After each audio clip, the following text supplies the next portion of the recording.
So before I start, I want to say that this comes from love. So if I stumble on my words, it's because I'm rushing through things and I'm slightly nervous amongst my peers. It's not in anger or anything like that, but I want to talk about why boot camps are essential to development. If I get time, I want to talk about how attending a coding boot camp changed my life. I figured instead of talking about myself, I'd talk about statistics first. I think you guys would like that. It's a good story, though.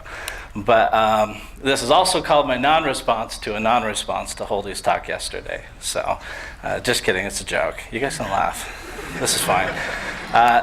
So this talk is kind of like Batman. This isn't the conversation that we need to have, but it's the talk that we're going to get right now.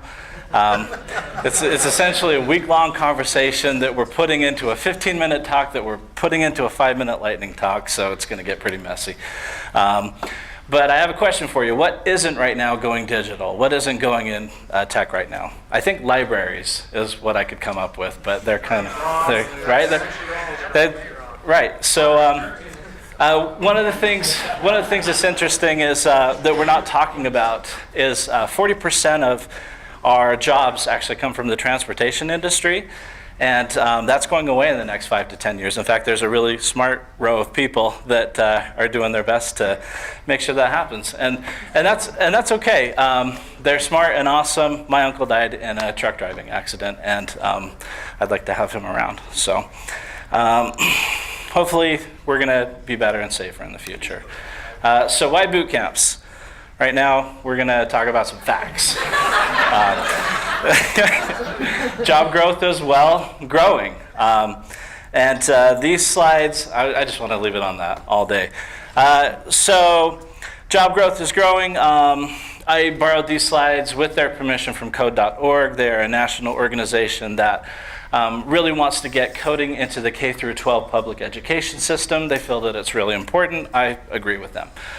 We were talking yesterday about how the music class is going away, and they're not replacing it with like something as good or something better. They're replacing it with tests, you know. So anyway, so according to BLM, 500,000 current job openings. They're in every state, in every industry.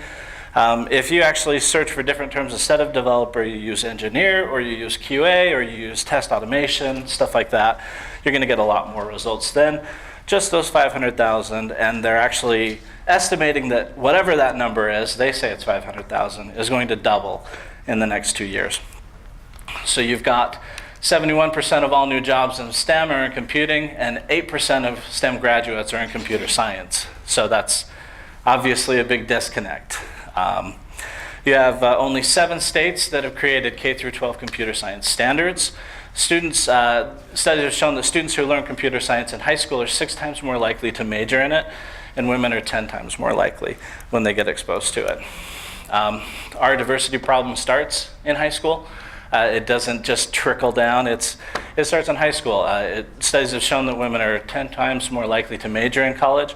Minority students are 7 times more likely to find their way to here if they get exposed to it earlier.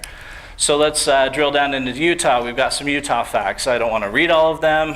One of the things that Utah's kind of known for is cranking out kids. So read this in the context of like billions of kids graduating every year.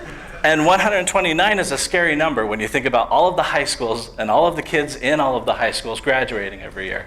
Only 129 showed an aptitude for computer science last year. So those are some scary stats. And I know what you're thinking, we're too crowded, right? Utah only had 1,800 CS graduates in 2014. In 2015, there were just under 2,200. And when we think about probably half of those came from out of state anyway, or going out of state, there's really not a lot of CS graduates to go around right now. 30 seconds? Oh, nice. Okay. So we have some solutions, some thoughts. 100% transparency. We want to encourage walk-ins. We want you to attend our program. We want you to, as a student or as a mentor. We believe in transparency. We have available graduate hiring statistics that you can ask for. We don't have it automated. We're building that into our system right now, but just ask us for it. We'll take the names off and let you guys know about that. Third-party accountability. I have some great stuff about that. I don't have time to talk about it, obviously. Alumni have limited lifetime access. Hiring feedback is one of the interesting things. We think it's the most comprehensive Rails course in the nation. And part of the reason that it is that way is we've sent it out to good Rails developers in the community, and they've given us feedback, and we actually doubled what we were intending to do originally, because they gave us what they wanted to do with their, with the developers that they wanted to hire and people they wanted to work with. Okay. Last thing, I just mentioned one thing, it's very important. So I'm going to skip my story. So giving back to the community, this is actually a very good thing. We've got a free summer coding camp that we're partnering with the state of Utah right now for high school age kids. It's ctsutah.org.